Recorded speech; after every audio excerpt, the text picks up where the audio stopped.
On accompagne les nouveaux dans leur gestuelle, dans leur travail au sac, leur travail en shadow.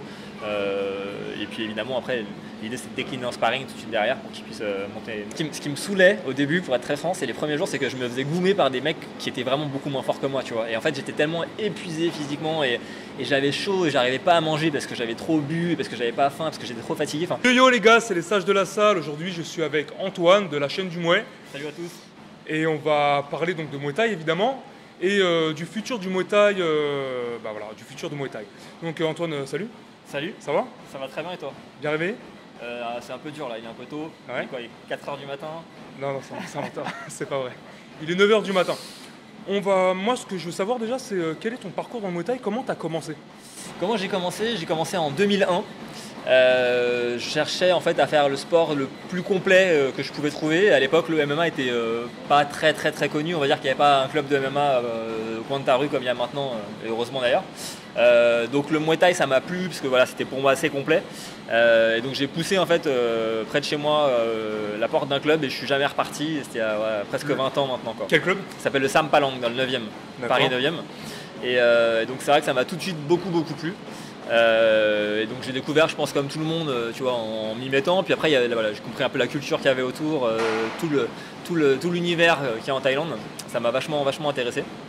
Et donc j'ai fait un premier combat, mais tu sais j'étais mineur à l'époque, donc c'était à la touche. J'ai dû faire 2-3 combats à la touche au bout d'un an de pratique.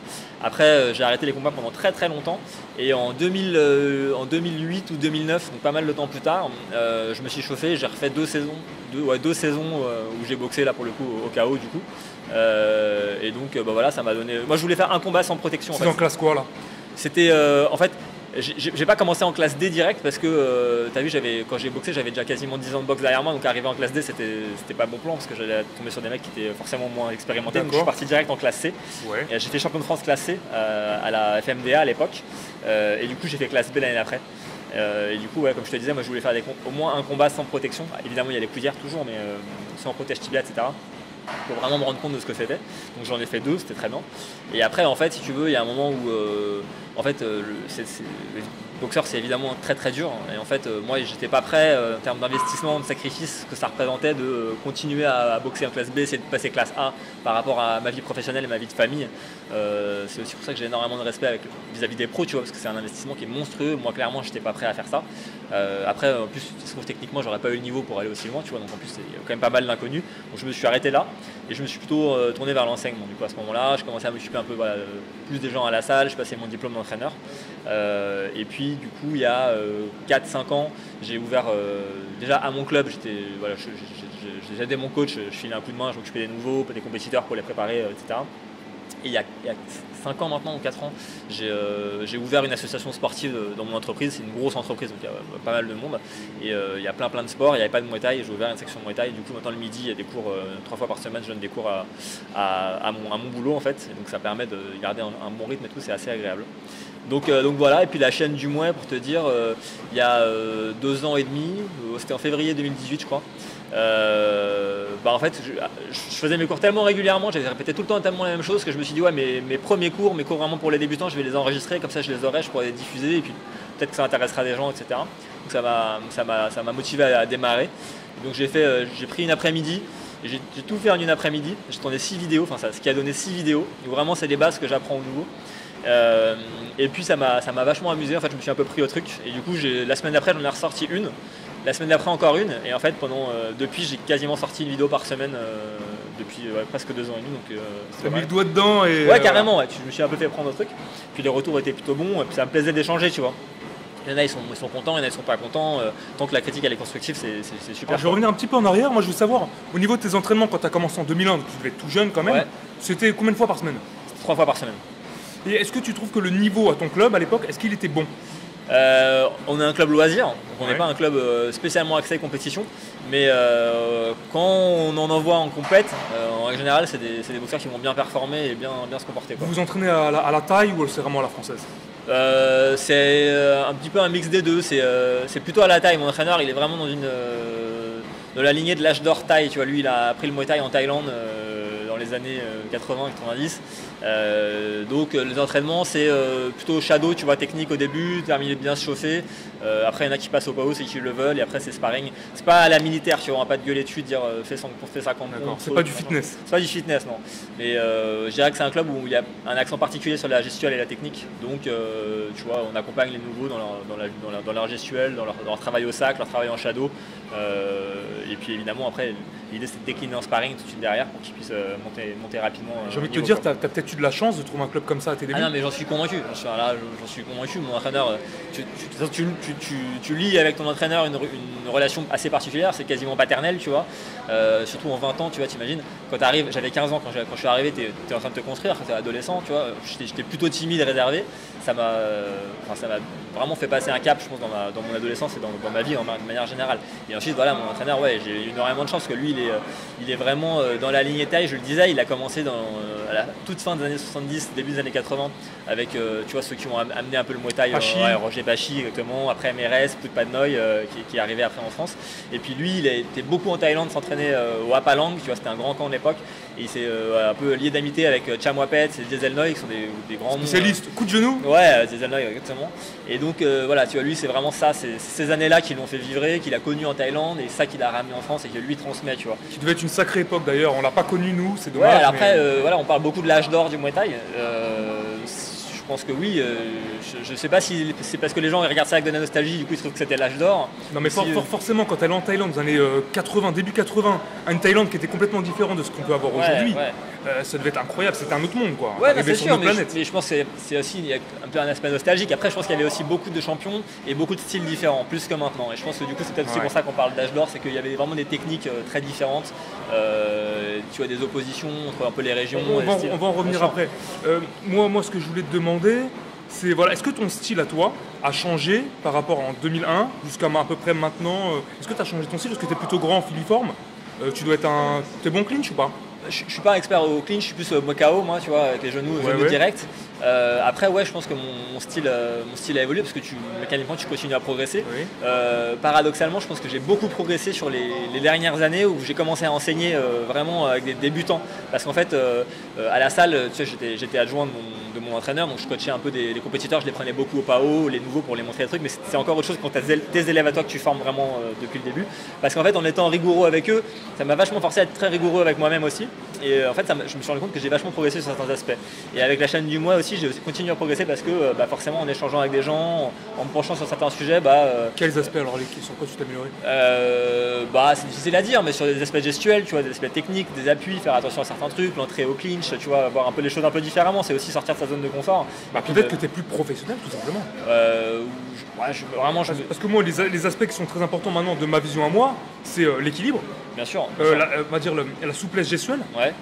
Et puis les entreprises, c'est un peu une espèce de coup d'œil, pas prendre le coup, tout ça. C'est un truc que les débutants ne s'y intéressent pas du tout à ça. Eux, ils veulent la puissance, le middle, les patates, tu vois. Ouais. Et tout ce qui est équilibre, tout ça, ils se disent, mais qu'est-ce que c'est que cette connerie? C'est les conseils que je donne souvent aux débutants. En fait, arriver, se mettre devant un sac et puis envoyer 200 kicks comme ça, c'est hyper contre-productif. Tu vois. Moi, je te conseille souvent de prendre son temps entre deux coups, se replacer, la garde, les appuis, regarder un peu où sont ses jambes, mettre un beau middle et puis hop, se replacer encore une fois, se reposer la question est-ce que je suis bien placé? Parce que voilà, mécaniquement, quand on est débutant, on va partir d'une position, on va finir son geste dans une autre position qui ne sera pas la bonne. Et donc, c'est très important de prendre son temps et de s'interroger sur est-ce que mes appuis sont bons, etc. Donc, c'est vraiment quelque chose aussi que j'essaie de transmettre sur la chaîne du Mouais, c'est des cours un peu sur les appuis, les gestuels, bien sûr, les distances, tu vois, se poser ce genre de questions. Et tu as eu de la chance d'avoir un bon professeur. Es sûrement, je pense que tu es un bon professeur pour tes élèves. Non, mais c'est bien, parce que je pense que malgré tout, dans les sports de combat en général, je parle pas que du Muay, je pense qu'il y a pas mal de profs qui sont, alors je dis pas qu'ils sont nuls, ils sont moyens. Comparativement à ce que tu peux voir par exemple en Thaïlande, alors tu peux avoir du très mauvais comme de l'excellence, mais en Thaïlande on a de l'excellence. En France, c'est assez rare quand même d'avoir des coachs qui soient excellents. Alors, je pense que déjà, c'est difficile de comparer parce qu'en Muay Thai, c'est le sport national. Ensuite, c'est un système qui est professionnel. Tu vois, le gym, les boxeurs, ils vivent dans le camp et donc forcément, ils doivent avoir des résultats. Donc, les teneurs de PAO du camp et les coachs du camp doivent être bons. Donc, tu vois, t'as quand même moins la notion de loisir où tu vas aller dans une salle de boxe au coin de ta rue et puis le mec il est nul et puis il fait 50 sports différents et donc il est moyen un peu partout et c'est un coach moyen quoi. Au niveau de tes élèves, ça arrive beaucoup ce genre de profil où tu as un mec qui va faire du Muay Thai comme il irait faire du tennis? Moi je pense qu'un mec qui veut faire du Muay Thai, il sait ce qu'il veut. Il veut faire du Muay. Je pense que c'est de moins en moins vrai et je suis assez favorable à cette évolution. Non, ouais, alors tu peux voir l'aspect financier. Je pense que les finances en France, en Muay Thai, c'est dans tous les cas assez limité. Mais c'est surtout l'intérêt, tu vois, du public. Moi, ce que j'aime bien, moi, ce qui me fait le plus plaisir, c'est quelqu'un qui va pousser la porte de ma salle. Parce qu'il a envie de faire du sport, se dépenser, et puis la boxe thaï, pourquoi pas, tu vois, parce que ça a moins la mauvaise réputation qu'avant, donc pourquoi pas. Et puis qui va se piquer au jeu, tu vois, et j'aime bien du coup transmettre en plus de les techniques et la base du Muay Thai, j'aime bien transmettre aussi ce qui se passe en Thaïlande, comment ça marche en Thaïlande, qu'est-ce que c'est que le Lumpini Stadium, pourquoi est-ce que la Thaïlande c'est un peu différent du reste du monde en termes de circuit professionnel. Très différent même. Et donc tu vois, en fait, parfois tu arrives à... T'as des élèves qui vont avoir un attrait particulier et donc en fait c'est une pelote de laine quoi, tu vois, il vient pour apprendre à mettre un middle kick puis après tu vas lui expliquer que l'Omnoy Stadium c'est un très grand stadium comme le Lumpini et le Raja, que la ceinture du Lumpini c'était le top du top, que voilà t'as la ceinture de Thaïlande et qu'à l'époque c'était le meilleur du Lumpini et du Raja qui était le champion de Thaïlande, puis tu vois il y a tellement de choses à apprendre, après tu peux rentrer dans les trucs, le Wei Kru, qu'est-ce que c'est, le Ramway, qu'est-ce que c'est, à quoi ça sert, et donc je pense que ça différencie le Muay Thai des autres sports et donc voilà, les gens, j'aime bien voir les gens se piquer un peu d'intérêt pour le truc. Et puis qu'à ce moment-là, ils ouvrent une porte où moi je peux leur en parler pendant 15 ans, tu vois. Donc voilà, du coup mes élèves, j'en ai quelques-uns. On va former quelques portes parce qu'on n'a pas. Mais tu vois, j'ai quelques élèves qui du coup ont pris goût au Muay Thai en général et qui sont plus juste là pour faire du sport quoi. Donc je trouve ça cool. Ils sont piqués. Ouais, ils sont piqués, ouais, mais c'est facile de se piquer au Muay Thai, tu vois. Je pense que tout ce qui entoure la discipline fait que tu peux susciter l'intérêt. Si on parle de la Thaïlande, c'est quand même une très belle culture. Je pense qu'il y a beaucoup de gens déjà qui sont amoureux de la... Moi je connais beaucoup de gens qui vont en Thaïlande, ils sont amoureux de la culture et ils se mettent au Muay après en vivant en Thaïlande. Moi j'en ai connu pas mal en Thaïlande. Ouais. Pour les auditeurs ne le savent pas, mais j'ai habité 5 ans en Thaïlande. Voilà, donc tu ne savais pas non plus. Voilà. Tu m'as dit que tu étais rentré il n'y a pas longtemps. Non, je suis rentré en 2015 notamment et je suis reparti. D'accord. Voilà. Et je suis rentré il y a 2 ans maintenant. D'accord. Je vais peut-être repartir d'ailleurs, j'en ai ras le cul de la France. C'est bien, la Thaïlande, c'est sûr. Toi, est-ce que tu as déjà vécu en Thaïlande? J'ai pas vécu en Thaïlande, je suis parti en Thaïlande, mais j'ai pas vécu en Thaïlande. Ouais, tu t'es entraîné où? Je me suis entraîné au Sitsong Pinong. Ouais. 2 fois. Je me suis entraîné au Lantas Gym. Je connais pas. C'est à Koh Lanta, c'est un petit gym que j'ai trouvé. Et après, voilà, j'ai poussé des portes de tout petits camps, je me rappelle même pas des noms, mais c'est des entraînements très occasionnels. C'est vraiment au Sitsong Pinong que j'ai passé le plus de temps. Et alors, c'est comment l'entraînement là-bas? Bah, bon, c'est comme on peut imaginer. Alors après, matin-soir? Enfin, matin, après-midi? Ah ouais, bien sûr, matin, après-midi, ouais. Les journées type. En fait, je suis parti 15 jours au Sitsong Pinong m'entraîner. La dernière fois, c'était en 2014. Ça commence à dater. Ah oui, ça date. Après, j'ai les enfants, etc. Et ça devient compliqué. On va y aller, t'inquiète pas. Ouais, c'est ça. Je veux dire, allez, salut madame, tu gardes les 2 petites. Donc ça devient plus compliqué, mais j'aimerais bien. Mais donc ouais, Sitong Pinong, je suis parti 2 semaines et mon objectif c'était vraiment de tenir le rythme thaï, quoi. Donc pas... parce que tu vois des touristes qui viennent s'entraîner, puis bon après ils font sauter un peu les entraînements, ou ils font sauter un peu le footing, et puis ils se mettent bien, et puis c'est super. Et puis je comprends aussi, tu vois. Moi je suis parti en essayant d'être rigoureux, parce que je pars aussi du principe que quand tu es rigoureux dans ton entraînement, les Thaïs ils sont aussi rigoureux avec toi quand ils t'entraînent. C'est un peu donnant-donnant, et c'est vrai. Hein. Et donc ouais, j'ai essayé de faire les footings tous les matins. J'ai fait les footings tous les matins. Pour être très franc, je ne courais pas autant que les Thaïs parce qu'eux, ils vont vraiment déchirer 10 km tous les matins. Moi, je me contentais de 4-5. Quoi. Ensuite, vers 7h, 7h30, l'entraînement commence. Et là, tu es toujours à jeun, hein, donc tu te manges 2h, 2h30 d'entraînement le matin. Et puis après, tu vas refaire 2h, 2h30 d'entraînement l'après-midi. Donc c'est vraiment très, très, très physique.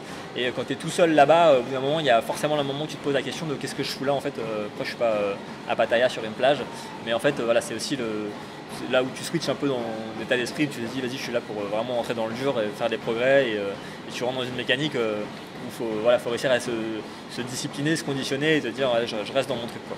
Donc c'était une expérience super intéressante. Après la 2e semaine, j'ai mon entraîneur qui m'a rejoint avec un de mes potes, et donc là c'était aussi un petit peu plus facile, quoi. Et quelle est la partie de l'entraînement que tu aimais le moins, que tu trouvais la plus dure? Qu'est-ce qui t'a surpris en Thaïlande comparativement à la France où tu avais déjà une bonne expérience? Non, mais ce qui m'a 15 ans, honnêtement, très honnêtement, je pense j'ai pas été surpris, tu vois, je m'attendais vraiment à ça. Après, ce qui m'a surpris, c'est la rigueur physique que ça demande et la chaleur, quoi. En fait, c'est-à-dire que tu vas t'entraîner.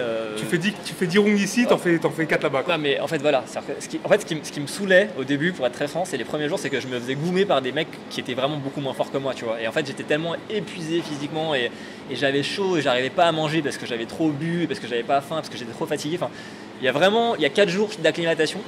Où pendant 4 jours, tu te dis, quand c'est une des premières fois que tu t'entraînes, tu te dis. Sorti de l'avion, t'es allé au camp direct, quoi. Ah bah ouais, clairement. Oui, voilà, ouais. Mais et donc ces 4 jours là où tu te dis putain les mecs ils te massacrent alors que techniquement tu vois qu'il est un peu pourri. Alors après la deuxième semaine ça change et c'est bien mais et donc après sinon ce qui est très dur c'est les rounds de PAO hein, les tailles là-bas ils bossent plutôt sur des rounds de 4 minutes alors que c'est plutôt 3 minutes en France et avec ils laissaient 30-40 secondes de repos alors qu'en France c'est plutôt une minute. Tu pèses combien, 65 kg? Moi je boxais en moins de 63-500 après j'ai fait mes 2 derniers galas à 65 et là tu as 67 là je suis à 67-68 Ok. Donc ouais vraiment la chaleur et le fait d'avoir du mal à manger, d'avoir du mal à prendre le rythme on va dire quoi. C'était ça ma principale difficulté. Maintenant je pense que si j'y retournais j'aurais une approche un peu différente et je pense que je serais plus à l'aise rapidement. Quand on ira ensemble, ça se passera mieux. Ok. Bon moi maintenant je suis obèse, hein. Je ne s'entraîne pas trop. Bon, j'ai encore un peu de jus quand je tape mais bon c'est plus comme avant. Retrouvez-nous pour la deuxième partie avec Antoine de la chaîne du Mouet et on parlera de plein d'autres choses, notamment du futur du Muay Thai, on n'en a pas parlé, donc on en parlera tout à l'heure. Avec plaisir. Bye les mecs, à tout de suite.